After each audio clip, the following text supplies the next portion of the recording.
you don't really feel like you're reading about a wizard. You don't feel like you're, whether it's like Harry Potter, you don't feel like you're reading about a demigod in Percy Jackson. You feel like you're reading about Percy Jackson. He's a kid who has dyslexia, who has ADHD, who has his own challenges, his own personal challenges, in navigating fighting monsters, but also fighting the monsters in his own head, fighting the monsters in his personal life. And I think whether you're reading a sci-fi book, a fantasy book, a realistic fiction book, it's all about emotion. And we all harness the same emotions, whether you're an adult, a kid, whether you're an alien, because maybe those exist somewhere in the world, somewhere in the universe. We all face similar challenges, whether on a large scale or a small scale. Hi guys, welcome back to The World is Your Bowl of Noodles, Slurp Noodles and Chat series. The host is Jordan Ibakwe, and today my guest is E Train Talks Books, a nonprofit organization, and I hope you guys enjoy this episode. Now, E Train, do you want to tell us a little bit about yourself and what you do and your purpose? So my name is E-Train. I'm 14 years old, and what I do is I review books, I interview authors, but the real core of it all is getting books into the hands of kids who really need them. So I go to schools, I either talk to kids virtually through Zoom meetings, or I go in person to schools in my community, and I talk to the kids, really connect with them. And then at the end, I always surprise them with brand new books for them to keep. And a lot of the kids, they've never really had a book of their own. So it's all about inspiring kids to read and also giving kids the resources to read. That's amazing. And I also want to know, how did you create your nonprofit organization? The process, how did you like the funds coming in to support getting all these books? Can you explain that to us? Well, it started with a lot of paperwork. It always does. And Always does. in order to get the books, a lot of the funds that I get are either from donations to a PayPal or a GoFundMe. And also they're from authors, they're from people who just want to give back to their community, want to give back to Sacramento, which is where I'm from. And I mean, I'm grateful for every single amount that people give, whether they give a little bit or a lot, because it all goes a really long way to getting books for kids. And every single bit of the funds, every penny, every dime, it goes straight to buying new books for kids. And I mean, people had been giving through GoFundMe's earlier. In my first year of running E-Train Talks, I ran a book drive and I had an Amazon wish list. I also created a GoFundMe in order to get books. But I couldn't really progress in the world of giving books until I created a nonprofit. And like having that 501(c)(3) status, it gives you a lot more credibility and Right. gives the opportunities to connect with other organizations in your community and connect with kids because a school might see that a kid, E-Train, is going to be coming and hopes to talk to kids, and they might not really understand who I am or, I mean, the credibility, understand that I'm actually out here doing something. And once you say, oh, I'm a nonprofit, then they're like, oh, yeah, you can come in now. You can talk to the kids and you can make an impact because we understand that you are making an impact. Honestly, what you said about the amount of paperwork that applies to it, I'm in the process of creating my own nonprofit organization. That's awesome. Yeah, it takes so much time, but when you have so much passion and when you want to reach a goal for certain like people, you do want to create that, and the work will pay off in the end of the day.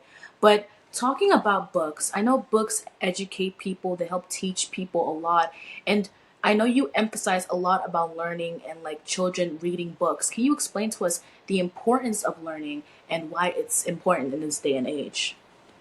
Absolutely. So, from a reading book standpoint, books, they're not just about teaching kids about facts or figures, but they also teach kids to really be out and like have true emotions, be able to demonstrate them, to portray them. And one analogy that I like to give to kids and adults alike is that books are windows, mirrors, and sliding glass doors. Books are windows into other cultures, other people's lives. You can learn about others, learn about the people around us in this big world that we call Earth. And books are also mirrors because it's just as important to see yourself in the books that you read. Whatever culture, whatever ethnicity you come from, it's important to celebrate diversity in books, and there's so much that's being brought into the world stage now. So, getting the chance to actually read stories to people that look like you, that talk like you, that wear similar clothes as you, just are basically you in essence, it's so important for kids. And then books are sliding glass doors because you can then traverse, you can go to a library, you can read more about different cultures. You don't have to just read one book. You can continue reading, continue learning, and then maybe in the future you might want to be a part of something big. And Yeah. books just teach kids to be there for people, and they make us kinder people, they make us wiser people, and not just wise in a smart way, but also wise and just a way to understand how to interact with other people and to be kind and empathize with other people.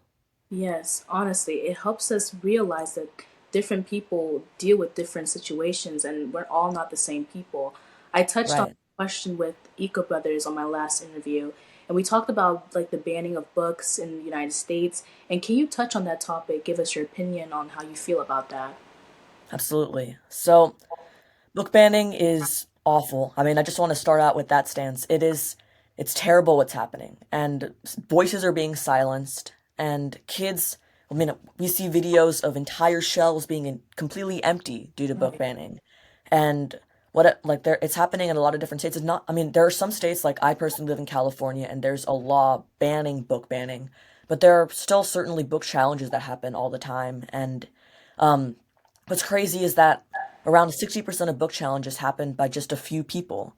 And they look up keywords, they go online, and one book was even banned because the author's last name was gay. It had nothing to do with the representation that was featured in the book.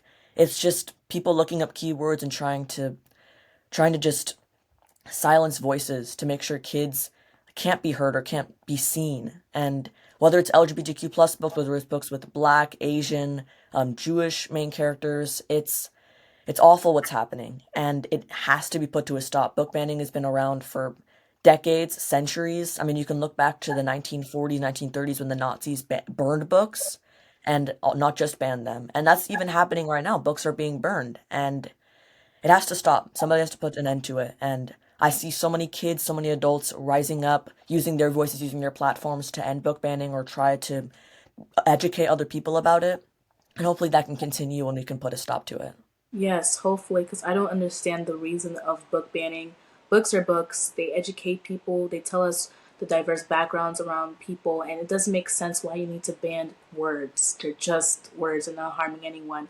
But I want to Right. highlight the importance of making our voices heard because I feel like Gen Z, and I want to touch on a question about that later, but like, why do you feel like it's important that we stand up for what we believe in is right and not let others, push that aside? Well, from a Gen Z or Gen Alpha standpoint, or whatever generation you're in, but from a kid perspective, a lot of adults tell us, oh, you are the future. And I think that really, it's a great sentiment, but it's really important to tell kids that they are the present, that they can make an impact now. They don't have to be an adult to make a positive impact in the world or make a big difference in the world. You can be a kid. I mean, I'm a kid. I started running E Train Talks. I started creating a nonprofit when I was 11, 12 years old. And I've given thousands of books to kids. I've inspired kids to read. I've given kids the opportunity to read. And it's a big thing what I'm doing, what a lot of other kids are doing. There's a great organization called Giving Tuesday Spark. There are so many kids out there making a big impact in the world, doing incredible things, whether it's feeding the homeless, whether it's feeding the hungry, whether it's giving books to kids, whatever you're doing, whatever you can do, it's enough. And it's not, you don't have to create a big nonprofit. You don't have to do incredible acts, get thousands of people to all come together for a march or something like that. You can just hold the door open for somebody. Kindness is what is the core of every single big act. When you have kindness, when you're kind to other people, that's enough. Because, I mean, people talk about it all the time, but it's really true. A butterfly effect. Playing it forward, being kind to other people, inspires them to kind of look in the mirror and say, what can I do to be a good person? Somebody out there did something great for me today. How can I be great for other people? And maybe somebody won't reflect, and maybe somebody won't reflect or ask themselves that same question. But it's important to do your part. And kids watching, you can do your part. You can do great things. We can all do great things. Honestly, yeah, we can all do great things. And I always tell people you can make a difference no matter how small the action is. It means, like what you Absolutely. said, holding the door. It can even be just like saying, hello, you look so beautiful today, complimenting. It's always important that I always tell people, emphasize being the light in someone's day. Once the people, like, there's so much negativity around us, we need to be our own positivity and also share that positivity with other people. And I also want to touch on that. I see like you always give like a lot of bookmarks to like children in hospitals and also like you read to children. And I want to know like I just want to know the level of satisfaction you feel how that makes you feel a lot. It feels fantastic. And I know sometimes people might be walking out if they give books to somebody or if they read to somebody, they might ask themselves, did I really do something good? Are these kids really going to start reading? And I think it's really just about finding one kid, looking through the crowd of people and find one kid that's smiling, one kid that is on the edge of their seat, getting ready to scream when something big happens in a book that you're reading, getting ready to laugh. And I think that when you search for that one person, it's not about the masses, it's about one person because, if you think about government, for instance, there's one president of the United States. There's not 2,000 presidents of the United States. One kid, just by using your words, just by using your platform, one kid can be inspired to do great things in the world. And it feels fantastic when I see kids getting out there, getting really connecting with the story that I'm reading. And even if I'm not able to see the direct impact, like for instance, when I give books to a hospital, I'm too young currently to actually read to the patients there, but I can still give books to people, and I just know in my heart that I am doing a great thing, and I know that the kids are going to be incredibly grateful, whether they know who the books are from or not. It's not really about that. It's about just giving them the chance because I mean, if you're a kid at the hospital, you're going through a really tough time, and books are the gateway to having an escape from a rough time. Books got me out of COVID. They got a lot of people out of COVID because that was an incredibly tough, incredibly scary period of our lives. And books are a fantastic escape to go into your happy place in a sense. Just follow characters living their dreams and doing incredible things, going on fantastic adventures. So Yeah. it feels fantastic every single time. No, because like what you said about like books and like how it takes us to a whole nother like area and a whole nother space. I kind of actually have one of my favorite books. It's by Chimamanda Ngozi Achebe. She's a Nigerian author. It's called Americana. It's I'm Nigerian. My whole family's from Nigeria. It touched really deep into like the Igbo kind of roots of my culture, and I love books that like kind of like have that like mirroring sense that like this is my experience kind of and like this is my culture, especially Chinua Achebe, All Things Fall Apart. Great book, you should go read it if you ever have the time to. But I also wanted to highlight on that like kind of like different area type of perspective. Like how do you feel like books break the barrier of like reality and fantasy? Wow, that's a very good question.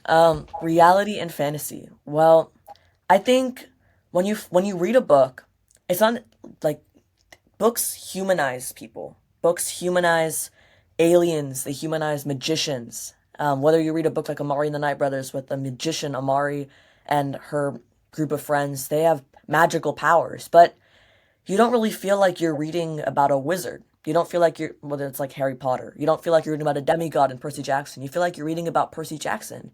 He's a kid who has dyslexia, who has ADHD, who has his own challenges, his own personal challenges, in navigating fighting monsters, but also fighting the monsters in his own head, fighting the monsters in his personal life. And I think whether you're reading a sci-fi book, a fantasy book, a realistic fiction book, it's all about emotion. And we all harness the same emotions, whether you're an adult, a kid, whether you're an alien, because maybe those exist somewhere in the world, somewhere in the universe.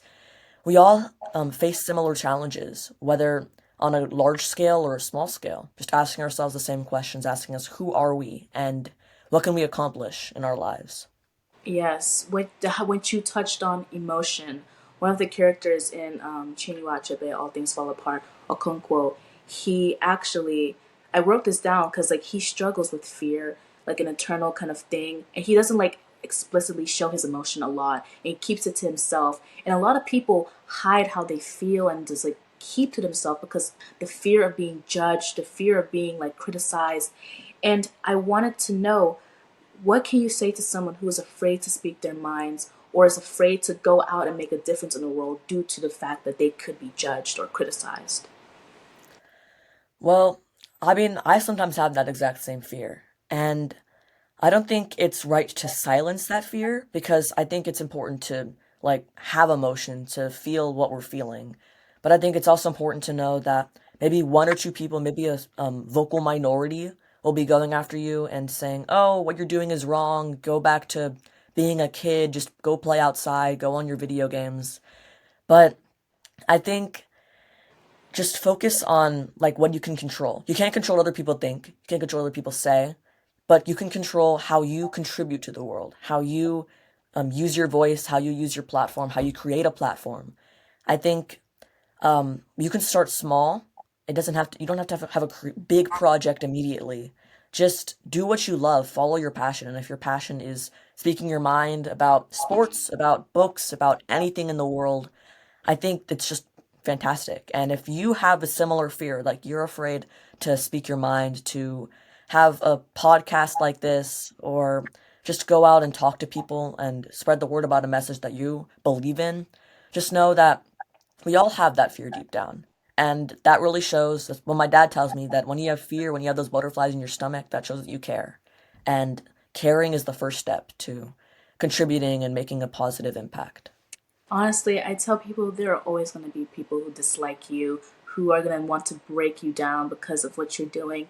And that just shows a sign that what you're doing is actually like is good, because if people are talking Right, about it, that means that you're actually stirring up an impact. You're making a stand. And it's important to keep going and to not let other people like judge you for like what you're doing, because this could like actually think about it. What if this goes well? Think about all the right. people you're going to help and all the hearts you're going to change. It's all about that. And I wanted to know, sorry, I'm scrolling through like my questions and all that, but I wanted to know, what is your favorite book? Because you read a lot of books, you have a lot of things. I'm curious to know. That's the toughest question that I ever get asked. I get asked it a lot, and I have a different answer every single time. I think currently my favorite book would have to be this book called Starfish by Lisa Phipps. And it's just, not only is it a powerful story, it's about dealing with fat shaming and like loving who you are, but also it was the first. So I had been reading and reading books. I mean, I've been reading books for as long as I can remember, but I had started writing reviews for a fourth grade project, and I decided, why shouldn't I can just share them online? Why don't I just create a platform and just start doodling, start kind of putting my foot in the door. Um, so I started sharing reviews. I didn't get any attention from authors. Authors didn't really know what I was doing. But then when I reviewed Starfish by Lisa Phipps, the author, saw my review, put it in her Instagram story, and that was the moment when I realized that I'm doing something that is just, it can lead me to a great path in life. And I still do book reviews, but I have traversed into other aspects of the book world. I maybe want to write a book one day. I talk to authors and gain their insights. And I spread a love of books to a wide variety of people. And I think just starting out small, just starting with one book review, it's led me to like just living a life that I could have only dreamed of. And I mean, I'm just looking at my wall right now. I have a wall of like different letters and notes that authors have sent me, and it just fills me full of gratitude. And I feel so joyful that I started a project that I believed in, that I loved. And if you love what you're doing, then you don't want to stop if you have not really any attention. You just want to keep going because you love what you're doing. So find that love in your heart, find that passion, because you can continue moving. I mean, that's a long-winded answer to just what is your favorite book, but I mean, I go on tangents sometimes. And Starfish by Lisa Phipps, read it. It's a fantastic book. It's a novel in verse, so it's in a poetic form. It's an easy to read book if you're a reluctant reader, or if you just love books, then I mean, it's a book that anybody can enjoy.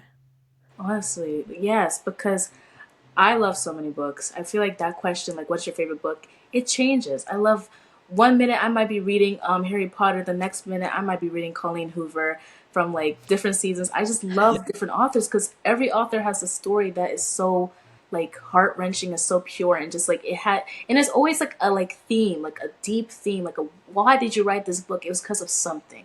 Something made Right. you write the book, and it's always interesting. And I wanted to now touch on this question that I saved from like later, and I want to know, what is your opinion on Generation Z? Or did I ask you that question? Mm-mm, not No. yet. Okay. Yeah. What is your opinion on Generation Z? That's a good question. I'm a part of Generation Z. Some people deny it, but 2010, we are a part of Gen Z. We are not Gen Alpha. And 2009. I'm going to continue saying that until the end of time. We are Gen Z. But okay, moving away from that.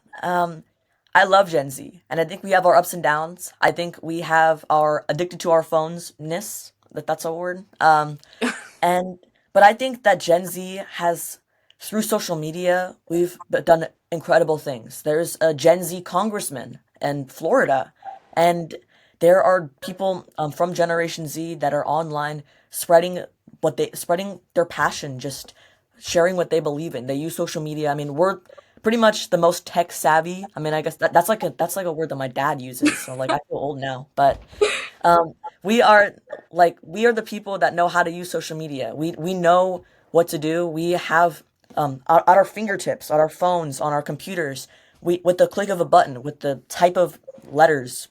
I don't know what I'm saying, but we can do anything. We can say anything, and we know what to say. We know how to rile people up and get people excited, get people mad because we need just as much as we need love. There are going to be haters, so we need to spread the word, spread not necessarily spread controversy, but spread ideas that might be going into rough waters because there are going to be people who are by our side, but there are also people that we need to change their minds or help them to see what we believe in because what we believe in or just there might be stubborn people out there, and we might also be stubborn sometimes, but we need to try and find a way to kind of connect us because having conversation is so important. I think that Gen Z is doing an incredible job at creating conversations. Honestly, like what you just said, from all the people I've interviewed and I'm about to interview, it just makes me so happy how Gen Z knows what they want. So, like, literally, you have climate activists, you have dancers, models, entrepreneurs, you have nonprofit organizations made by like 14-year-olds, 13-year-olds, even younger. You have so many people active in just helping their community, trying to make a change. And I'm so happy being a part of this group of people because no shade to our millennials or like all our parents and all that, but like we know what we want and we're going to make it happen. And Right. also wanted to touch on the importance of kindness. Can you tell us why is it so like important to be kind to people? Well, you never know what somebody's going through. You might walk by somebody, you might walk by 20, 30, 100 people in a day. And there can be people out there who might have a smile on their face, but they're really going through really tough times. You know, a lot of people who have depression, they might kind of go out and they might seem like the happiest people in the world, but in reality, they're fighting so many battles inside their hearts. There are people every day that you walk by that might experience prejudice on a daily basis, that might experience abuse on a daily basis. So, you never know what somebody's going through, and whether and maybe just saying hello, like you said, maybe saying hi, how are you? You look beautiful. You are amazing. Um, you never know what somebody is going through on a daily basis, or maybe on a monthly basis. Just being there and being kind, and maybe you might never see that person again, but you might inspire them to be kind to somebody else, create a chain, create a movement, or you might inspire them to look in their hearts and say, am I okay? And what can I do to be helpful and be a good person to others and towards others? So just always be kind. You never know. Maybe somebody might be rude to you, but I mean, the root of all bullies, for instance, bullies, they bully because they are bullied. I mean, hurt people is what I like to say. And I think that it's so important to just go out of your way, be a kind person, because you never know what somebody's going through. Kindness is impactful, kindness is powerful. I don't want to like touch on like religious and all that, but I am Christian. I do believe in God, and we do touch on like loving your neighbor, like thy neighbor yourself. And I always try to remember myself instead of hating on people, instead of judging or trying to like make someone feel mad, or like when someone tries to inflict me with pain, I will in return show them love and compassion because yet, like you said, hurt people. We don't know their backstories. We don't know what's going on in their life. But what I can do as a human being, I can't control anything. I can control a lot of things, but I can, like what you said, I can control some things. And I choose to be kind to myself and to people out there who I might not know might be struggling, but who could be struggling, and everyone Right. in general. But I also wanted to touch on this now in wrapping up the interview. I want to know, do you have any certain goals you want in 2025 to achieve for your nonprofit organization? Goals in 2025. I mean, I don't necessarily have like a set number of like or set goals, but I think I have certain things that I want to achieve. I think I want to give even more books. So, um, at the end of January, I'm going to be talking at the California Association of School Librarian Conference. So, Amazing. that thank you, thank you. So I'm hoping to make more connections with school librarians and have the opportunity to go throughout California and give more books to kids because in person I've only really been able to give books to kids in Sacramento or give kids books in the surrounding area. But I hope maybe give books to kids in LA, give books to kids in Reading. I mean, you might not know what I'm talking about, like Reading, because you might not be from California, but I have that geography knowledge. Hey, me And too. so I just want to give books to kids who really need them. And there are so many places all around the world, not just in my specific state, not just in the United States. There are kids from all over the world who need stories, who need literacy in their lives. And it might be a small impact that I might be making on a grand scale, but one kid, just think about that. If you want to give books to people or if you want to give resources to people, one kid, one person, if you can see that smile on their face or you can see that smile on their hearts, because they might not necessarily demonstrate it like verbally or really on the outside, but on the inside, you are making a good impact. You are making a big impact. And I hope I'm also going to be presenting in sort of like the San Diego, Santa Barbara area. Laguna Beach is the place where it's called. I'm going to be presenting to a couple schools. So I'm hoping I can find some kids in there, find some kids in their hearts to like they can do great things, that they can make an impact like I'm doing. And if they see, oh, this kid's only a few years older than me and he's already doing this, imagine what I can do. I'm already getting an early start. So I'm just super excited for what the year will bring. I honestly just can't believe it's 2025 already. I feel like 2024 flew by. I mean, I just hope that the world, like, I don't think I'm gonna do my part to create world peace, I guess, but I hope that the world will heal and that we can find ways to heal the world. Honestly, what you said is just amazing. I truly believe in what you just said because I believe that we can make a change. And what you are doing now is so amazing. And just Thank you. keep up the good work. But I also You too. wanted to know, like, do you have any words of affirmation or like daily quotes that you tell to yourself to be inspired or to stay motivated? Well, I tell myself all the time, like, I look in the mirror, I just tell myself, you are awesome. That's what my great grandpa, his name was Oscar. My middle name is named after him. Oh, that's a little E-Train insight. But um, he told my mom, he told me, look in the mirror and tell yourself that you are great. And on rough days, it might be hard to really say that, to really believe that, but just saying that, just saying those words, they find their way into your mind. Right. Whatever, when somebody says something cruel to you, or when somebody says something great to you, those words stick with you. And I think that even if you're just talking to yourself, those words stick with you. So don't be cruel to yourself. Don't be unkind. Don't try to put yourself down. Put yourself up. Bring yourself up. Tell yourself great things. Just be kind to yourself. It might seem like you're just being maybe, I guess, like egotistical, but um, if you can't be a good person if you aren't good in your heart, if you aren't good to yourself, because the first step to being just a kind person is being kind to the people around you, specifically yourself. So those are my words to all of you. Just tell yourself great things. Be kind to yourself. It's also great for your mental health as well. So Yeah. we prioritize mental health here in Yeah. this space. Yeah, I love how like I've talked to so many like mental health activists, and I just love how mental health is taking seriously now in this day and age. We are now like everyone deals with something, like we said, and we all need to sit down and talk to people. But I just love how we are all caring for our mental health in these days.